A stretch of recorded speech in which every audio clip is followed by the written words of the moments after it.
Hello, everyone. Good evening. I imagine you all are wrapping up your dinner. I see you finishing the last parts of your plates. We'd like to thank the Boy Scouts again for preparing that meal. It was very good. And they put it together very fast, too, so they have a very good system. I'd like to introduce Melissa Spaz, who's going to be our moderator for the evening, and she'll introduce our panelists. So I think that moderator is probably too strong of a word, but I'm really pleased to see so many people here. I think we're going to have a really good conversation. You'll see on your tables half sheets of paper. On one side, it says, "Who is my neighbor?"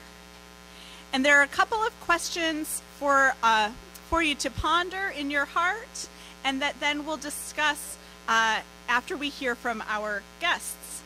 And then on the other side, there are a couple of suggestions of ways to get involved. So if the conversation leaves you thinking, I would really like to do some more, I would really like to find myself in a position to listen more attentively, then hopefully that will create an opportunity for you as well. Tonight we have three guests who are going to talk with us about the mission theme, and particularly to help us set it in context. Our hope was that with a series of dinners, we'll be able to go deep, but tonight is really an opportunity to have an overview. There was a lot of conversation that went into the choice of a mission theme, but there is also a lot of depth that we can consider about who is our neighbor and why is that a question that we ask in the church. So I'm going to invite our three speakers to join me here at the front. Kate Bowler, who is a member of our congregation and an assistant professor at Duke Divinity School. And she has done the heavy lifting to pull this panel together by inviting the others to join her. One of whom is very familiar to us, that's our own Ann Stalling-Smith. And so we're glad to have her experience and her wisdom contributing to this topic, particularly around the value of listening. And then our third guest is Pastor Dan Rhodes. Dan is the pastor at Emmaus Way here in Durham. He's a THD student at Duke Divinity School and an author. So I hope you'll join me in welcoming them and invite them to come to the front, and we'll begin our conversation.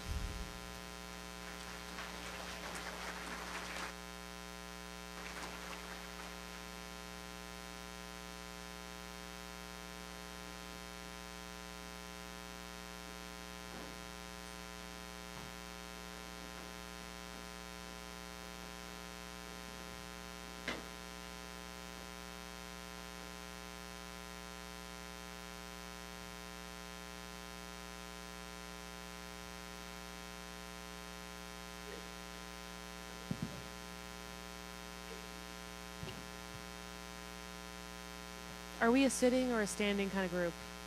We're casual? Okay, we're casual. It's a dinner.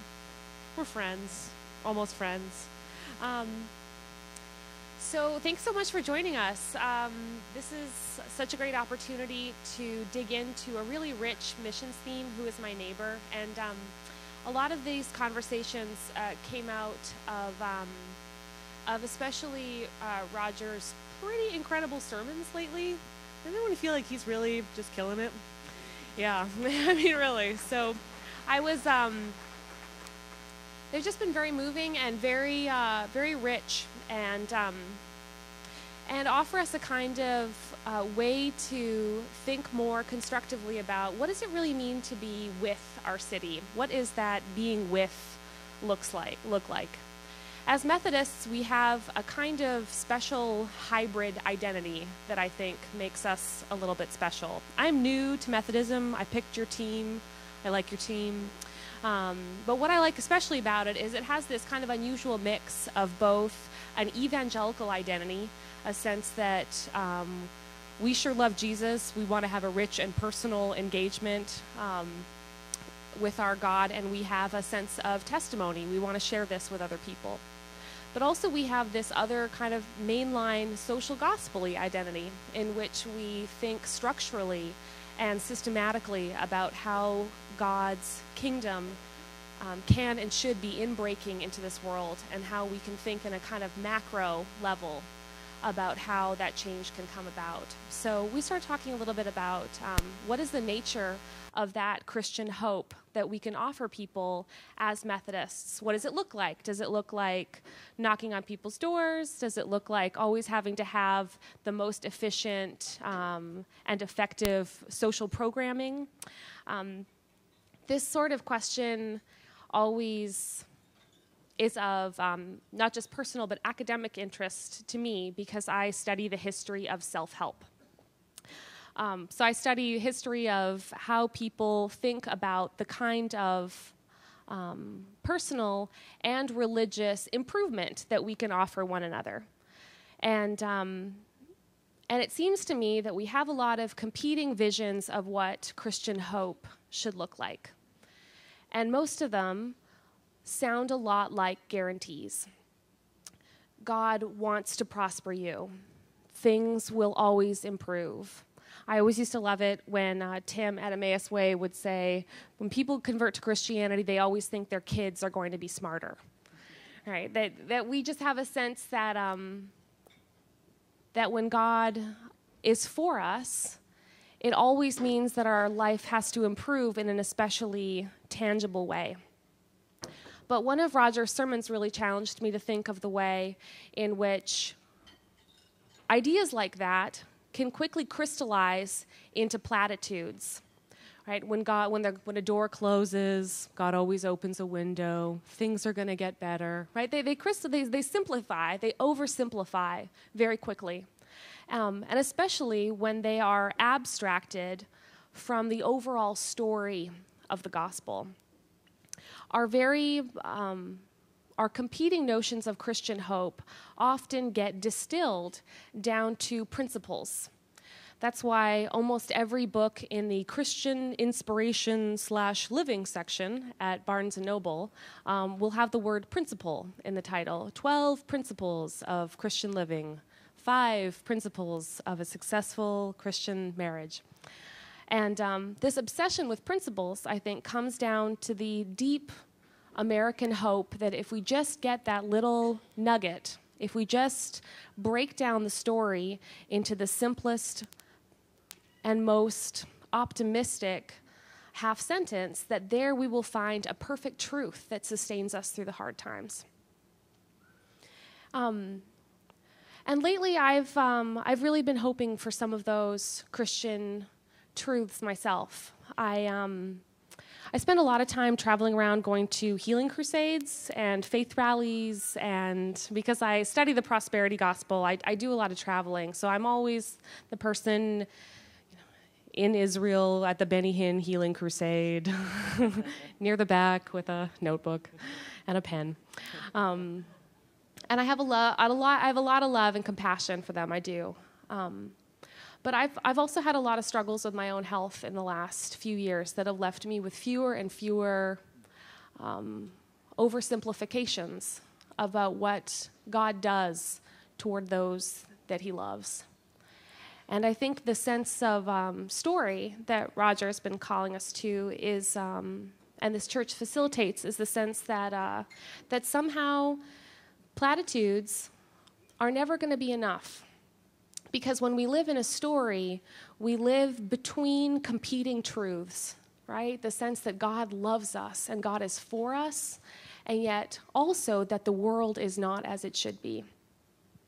And that when we think about the nature of Christian hope, it has to be a both and. It has to be an is and a not yet that pulls itself back from a kind of hard crystallization that can't possibly fully encapsulate the gospel.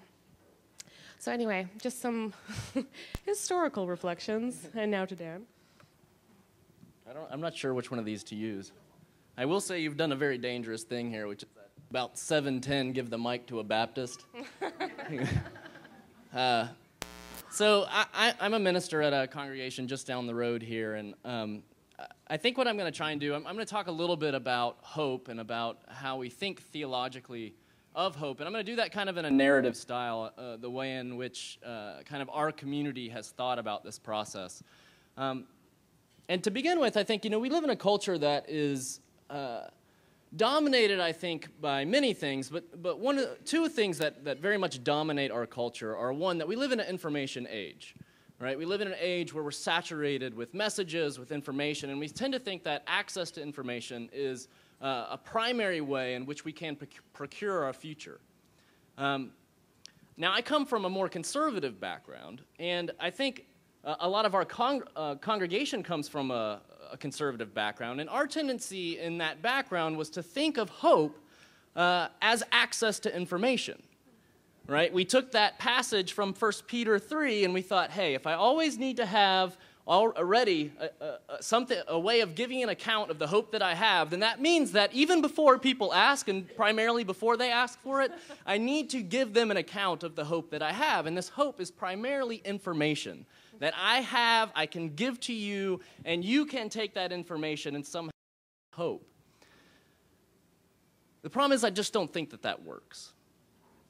Now, there's another thing in our culture that I think drives the way in which that we think about hope, and that is consumerism.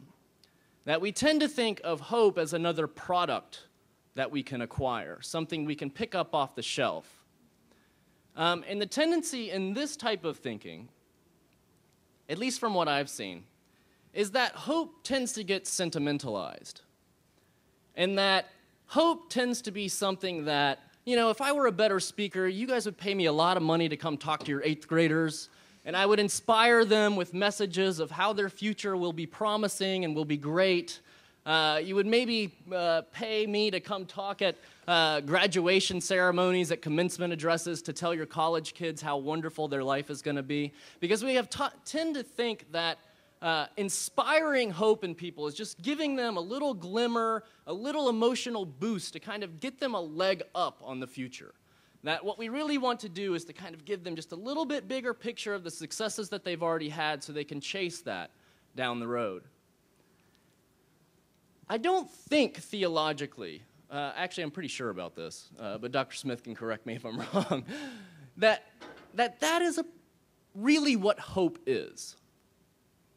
You see, I think both of these really miss the character of hope, because hope fundamentally is a virtue.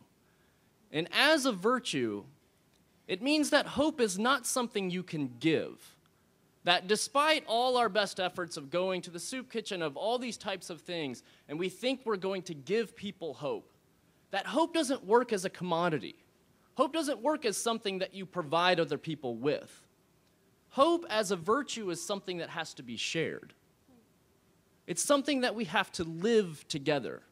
Like justice, like love, hope is a virtue that emerges in community. It emerges in relationships. I don't think it's inconsequential that when Paul, talking about love,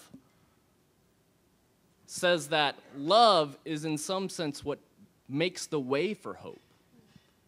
That hope is something that grows out of the fabric of love. It's one of those things I think we encounter when we start to read in Ephesians 2, and we begin to come across this point where Paul reminds us that we are Gentiles and that we had been far off from God. And it's not that somebody came along pandering hope or selling hope that we acquired it, but is that we were invited to be part of God's people. And that is what made hope possible for us. That hope is something that emerges from the communal life of a people. Now, I think along with this is something that probably scares a lot of us to death. And the fact of the matter is that real hope in this way that emerges from love and it emerges in community and that must be shared. Real hope, I think, one of the things that frightens us the most is that it actually strips us of the kind of superficial hopes that we so often want to hold on to. It strips us of that sense that we really don't need one another, that actually the future is pretty much ours to hold and we want to be independent, we want to be self-certain in that, and that we really don't need, the worst possible thing we could imagine is a future where I'm actually dependent upon somebody else in this city for the things I need to get by. So I think the way that our congregation went about working on this virtue of hope, and we've spent a lot of time talking about it, was to begin to think not programmatically, not what is something that we can set up that will actually bring a lot of people in the door and we can kind of run the chain through and hand out hope in little boxes. But it was to actually begin in a much more difficult task, but actually in a much more promising task because it was closer to hand, which was to begin to form relationships, beginning to build relationships. I think as you all, as we have, begin to think about how to engage with the city of Durham, that this city is in some sense, just like many, many cities around the nation, one that's suffering from a breakdown of the social fabric. Many of the things that we face as a city, many of the things that we face as a population that engages with the city, many of those we can begin to kind of approach those things, not by setting up more programs, although some of those are needed. But I think for us, it was beginning to think that relationally is where we had to begin. We had to begin by spending time and patience engaging with folks and learning their stories and understanding the background of the city and being present and proximate to people. So I think part of that is from our perspective, was to not begin with some grandiose kind of, here's what we're going to do. Our goal is to take over the city in 5 months, and pretty soon everybody will welcome us with open arms, laying palm branches down, praising us as the king. But it was to some sense kind of take a backseat and say, how can we simply begin to see what's going on and relationally enter into that? So. Oh, you are, okay.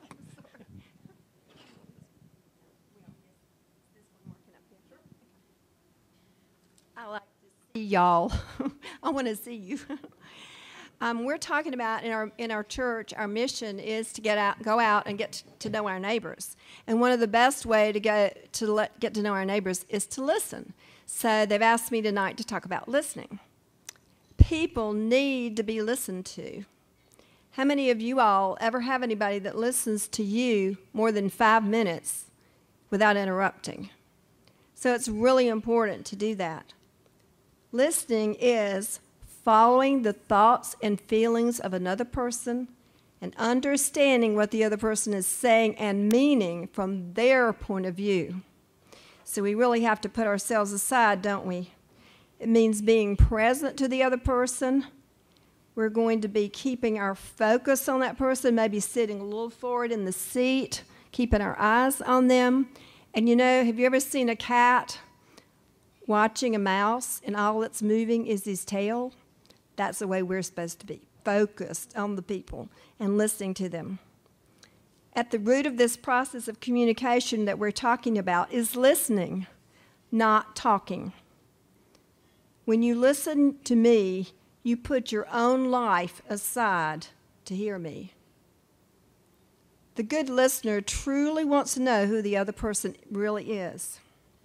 We say to ourselves, I value you enough to listen to what you are saying.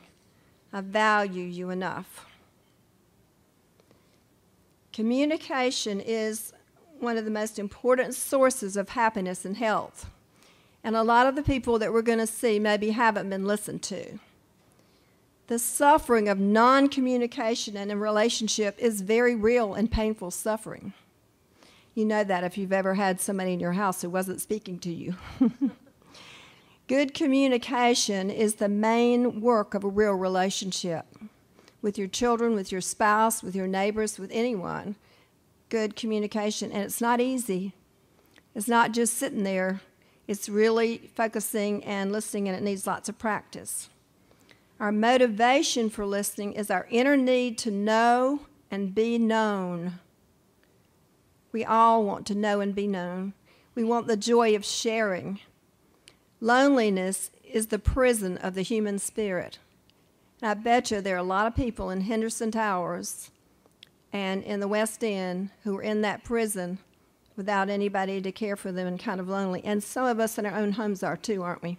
If we'd be honest. It's very important. It's hard, but the success of listening is the result of persistent commitment.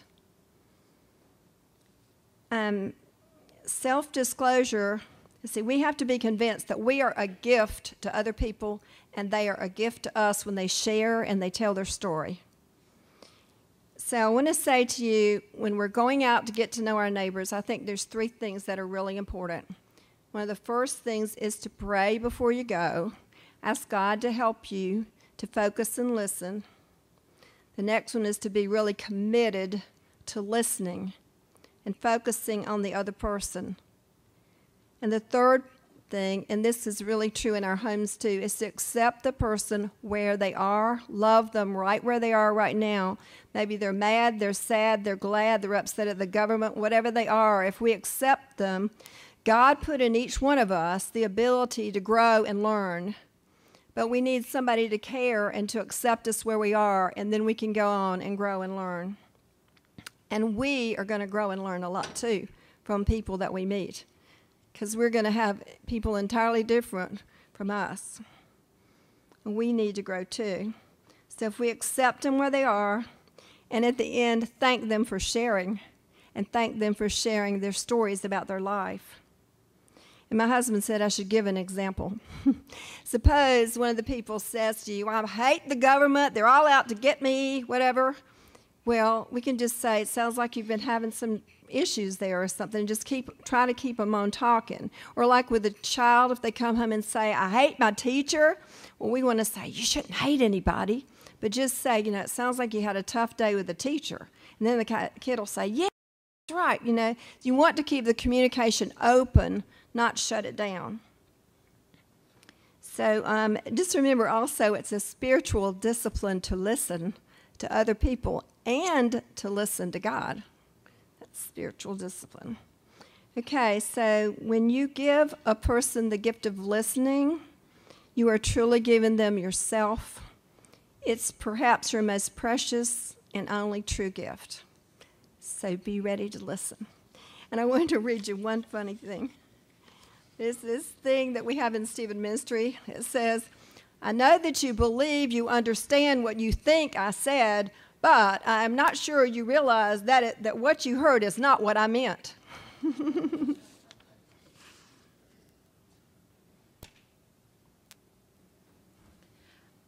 So just to tie them together a little bit, what do you think it is about being with?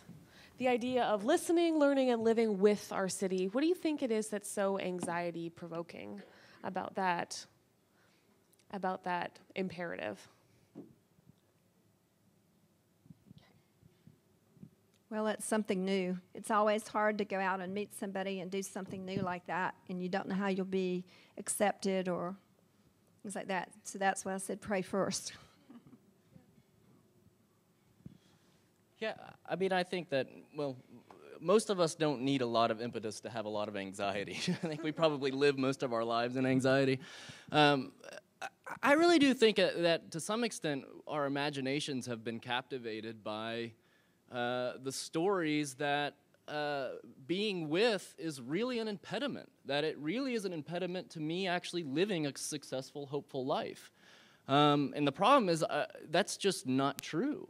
And so with becomes an anxiety-provoking word because in some sense we've believed a lie that tells us that alone is actually a better alternative.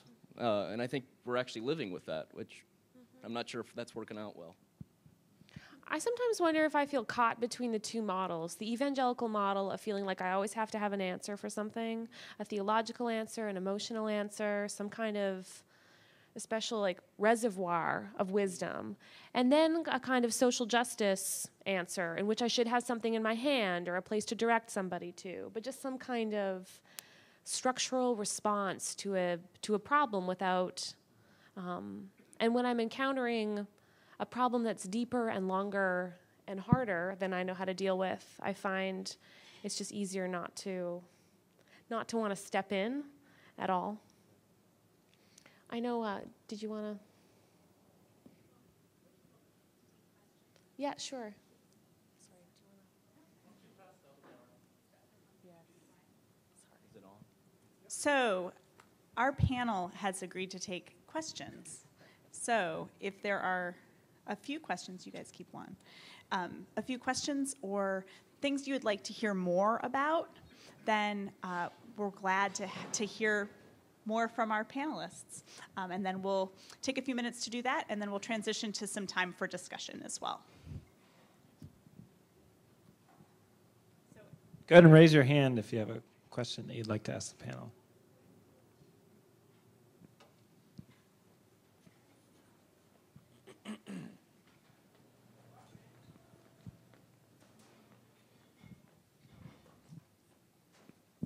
I'll put my friend Dan on the spot. Can you give an example of the way in which your church has been present to people in Durham? So I'll give a very quick example. This just happened the other day. One of my fellow ministers and I, Tim, we're involved with a local grassroots political organization called Durham Can. And as part of that, there's a kind of small clergy group that met the other day in response to one of the ministers, actually not too far from here, but can sometimes be misseen or not seen by, depending on how you travel through Durham and what side of Durham you traffic on. At Monument of Faith over here, just on the other side of 147, asked if the ministers of Durham Can could get together to talk about trying to work on, pray for, engage violence in Durham, because recently a young lady in his congregation had fallen prey to actually gun violence and being murdered as a result of kind of some of the types of things that develop as a result of people having no hope. And I think to some extent it was being part of the conversation to begin to think about, holy crap, here I am as a minister in Durham, and I would think that Durham, there's never anything that kind of would plague our congregation like somebody dying due to gun violence. And yet there's a whole series of things, not just that, but other things that are present just less than a mile down the road from us, and people of faith struggling through these things that we would never have known about if we weren't present, you know. And I realize that might be, oh my gosh, it's scary, violence. That's what, you know, we're really scared of violence in Durham. But my sense is that in being present to that we as people of faith can begin to engage and work on these things together. So part of it was just being brought into larger stories that would not have engaged our conversation had we not been there.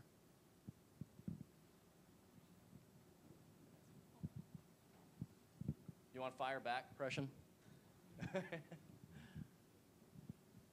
Another question.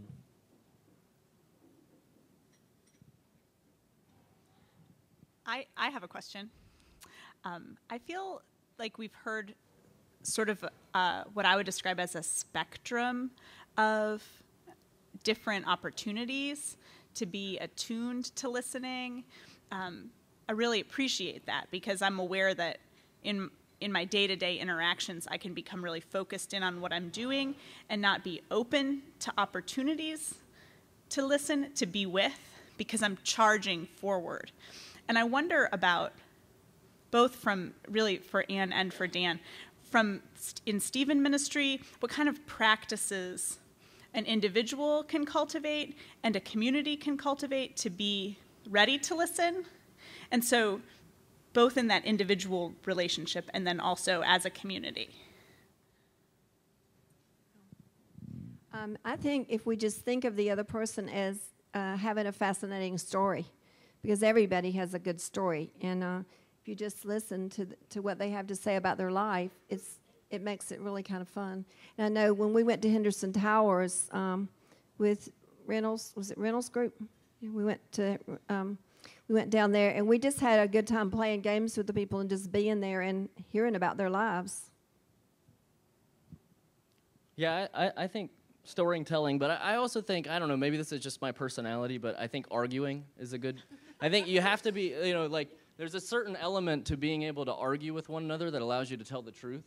And I think that there's a great freedom that comes in that. Because then you can actually listen to stories that might confront you at first as a real challenge to your whole way of life. As a real challenge to the whole way that you think about things, the whole way you think about things politically, socially, everything. And in a certain sense, kind of leaning into those really opens up a space where you can actually hear people's stories, because at the end of those are stories of people's lives who have been lived and met with things differently than certainly I have. So, I don't know, maybe arguing on top of that, if you'll let me have that one. I'm a Baptist, come on, that's what we do.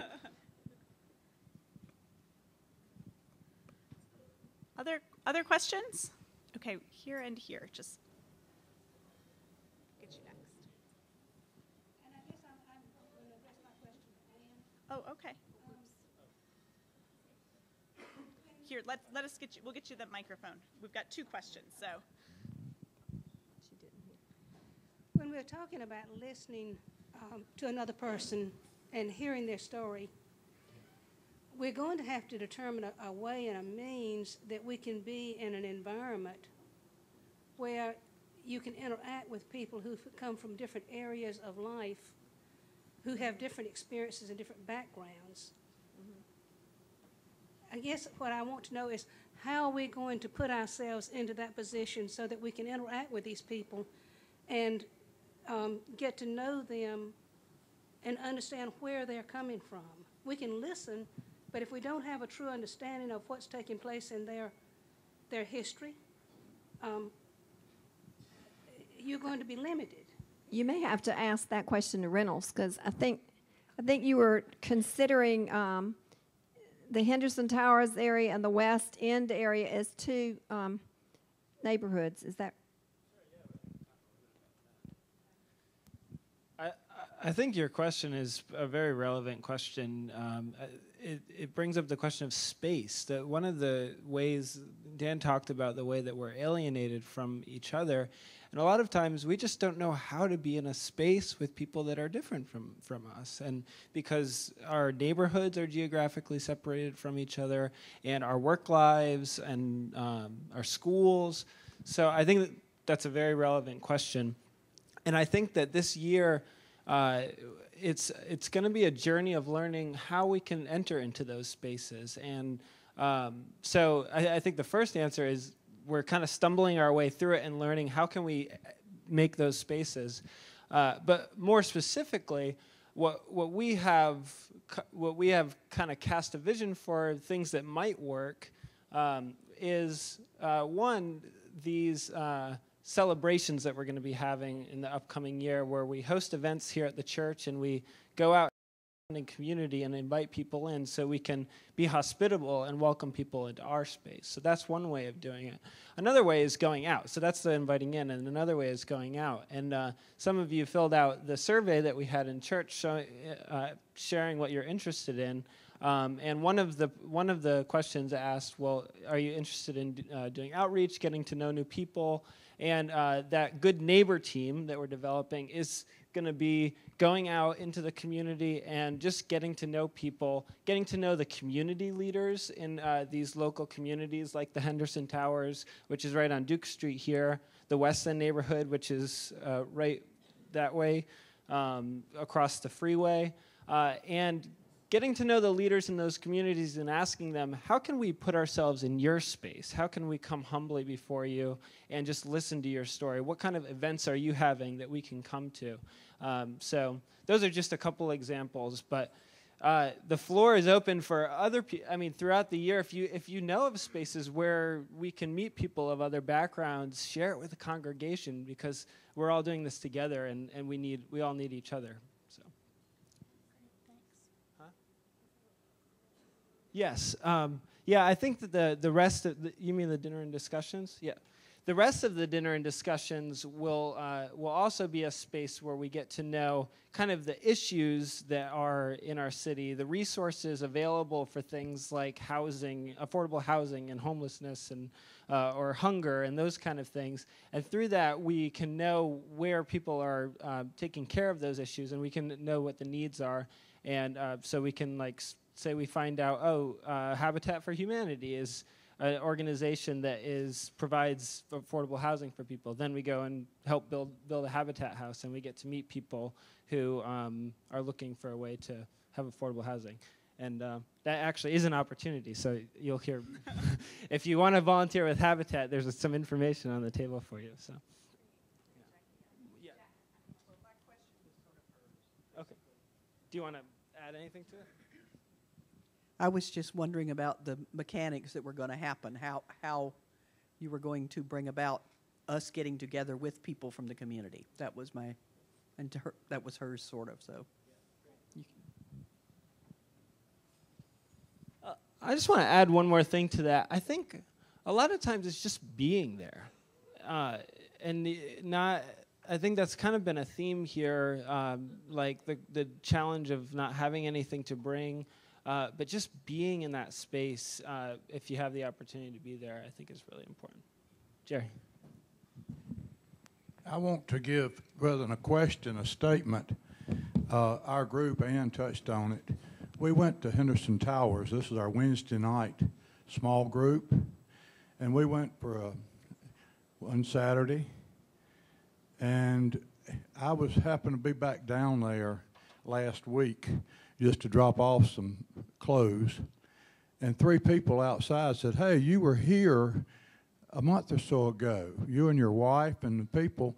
When are you coming back? So then the lady that leads the thing there mentioned to me over the phone, she said, we're looking forward to having something else to do with y'all. Very positive. And I don't know where we're going. Sometimes I'm frightened in some of the situations I'm in, as some of you will be. But these people can be reached just by being there. We had games. We had some songs. And the fellow that used to be with the Drifters is living at Henderson Towers. And he got up and led a song and was very happy doing that. So you don't know who is where and what's happening. But we can be a strength in this area and a lot of areas. We just don't know. I'm in question of what's going to happen. But when you get response back like that, it's a good thing, and I'm for it. Thank you. Is there one more question? If not, John Legg. I would just love to have y'all, excuse me, I'd just love to have y'all speak just one more time about the concept of humility. So I'm going to ask kind of a double question because I feel, I'll admit I think my naivete sometimes in service, for a long time, I just felt like service was doing as much as you could, as often as you could to somebody. You know, and I sort of thought it, selfishly, I feel embarrassed to say this, but I felt like I've got something and I'm going to come give it to you because that's what I'm supposed to do. And so now I'm starting to think that it's such a limited viewpoint of service and outreach and relationship. And so part of the campaign and the focus this year confronts my look at how I view outreach and relationship with other people, in part in the humility I think that several of y'all mentioned, in that there may be something that I receive as a result as well in community and in relationship. So that's sort of the first question. Any other comments you have about the role of humility? And then the second question I had was, how is outreach and service different for us as Christians as we endeavor in this in a Christian way? How is it different? Not to point out, but I mean, the Boy Scouts did a great job of service tonight. But how are we different as Christians? What does that? How does that change the equation versus a service club?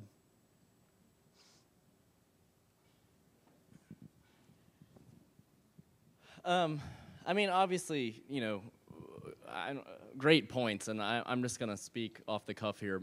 My sense is that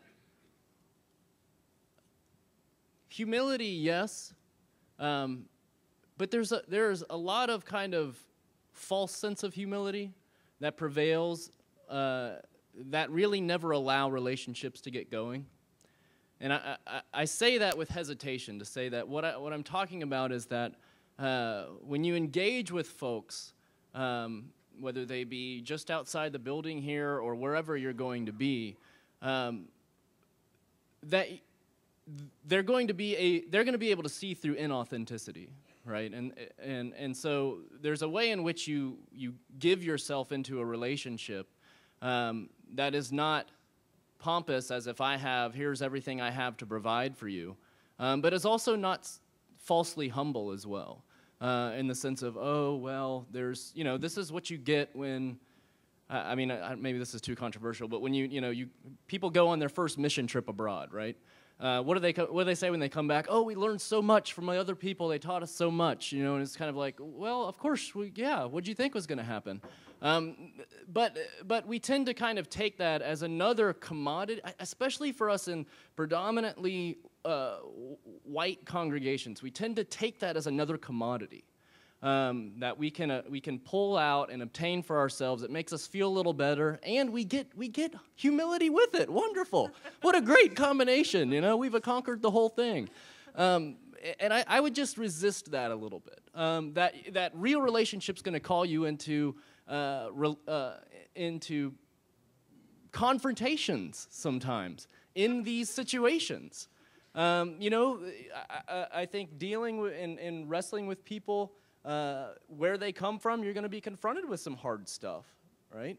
And so that doesn't require false humility. It requires truthfulness, but also a willingness to share with that person and to enter into it. And I think that begins in small, simple ways.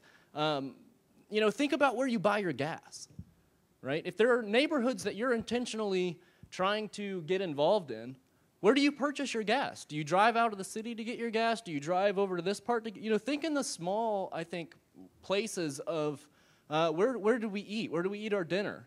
If we go out, where do we go, right? If I go shopping, what part of town do I go to? I think those are the places where you can begin to, as Reynolds said, be present in a way that is going to put you in situations where you encounter people. I'm not sure if I answered the second one, but maybe that was the first one. I like that was your second pitch for confrontationalism as a missionary strategy. That was great. It's funny, historically speaking, Christianity has had such a push-pull relationship toward our own human capacity, right? Too much humility, we don't feel like we have anything to offer. Too little humility often starts great programming, but it doesn't. But it spends most of its time trying to separate the worthy from the unworthy poor. Right? Who is deserving of benevolent assistance? I think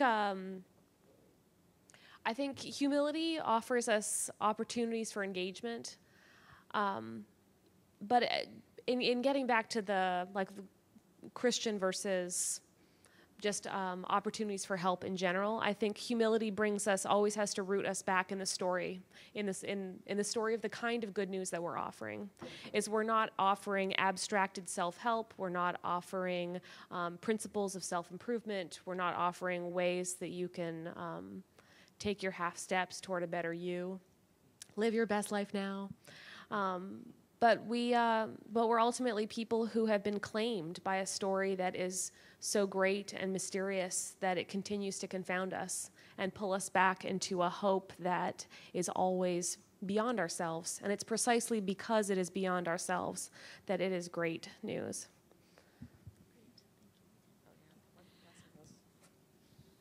please join me in thanking Anne and Dan and Kate.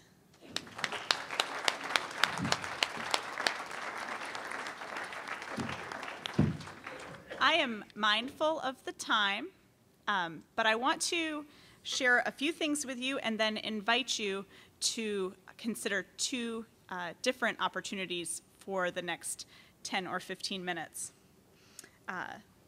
First, as Reynolds mentioned, this is the first of several dinners. The next dinner and discussion will be on March 27th. I think that is a Tuesday. Is that right? And we will be really enthusiastic to sort of have a series of these dinners so that we can go a little bit deeper on particular topics. So I wanted to put that on your radar.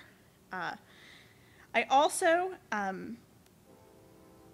want to point out that this mission theme has really been integrated into the adult discipleship opportunities in our congregation. Most notably, you'll see brochures on each table that outline the small group opportunities.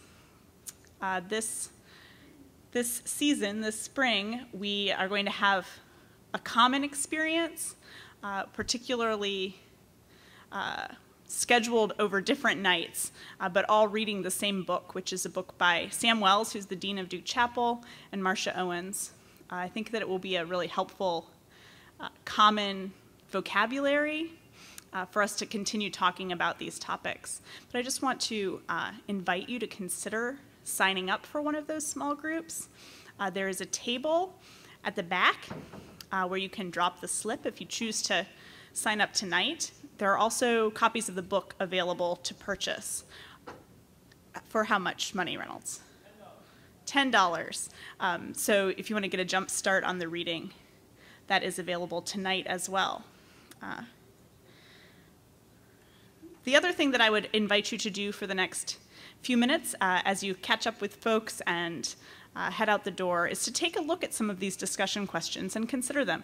Have a conversation at your table, with your neighbor, with a small group or Sunday school class that you're already a part of.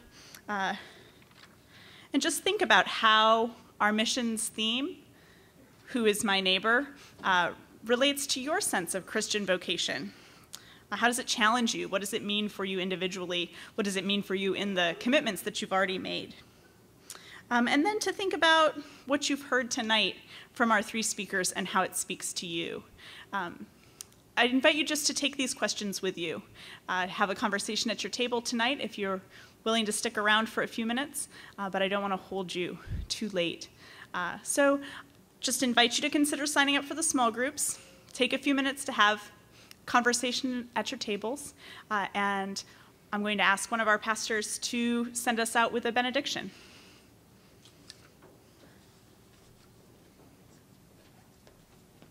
I'm going to say one more thing before Roger gives us a benediction. If anybody did not get to fill out a survey sharing things that you're interested in or experiences you had and ways that you want to get involved, if you go, I have a few surveys with me, but so we'll have them in the back. And you can also go in the brochures that you have on your table, you can go to the website and fill out the survey online. So if you want to get involved, that's a good way to let us know what you're interested in so that you can get more involved. Thank you. Friends, I invite you to go forth to serve God and your neighbor in all that you do, and may the blessings and peace of God, Father, Son, and Holy Spirit keep you this day and always. Amen.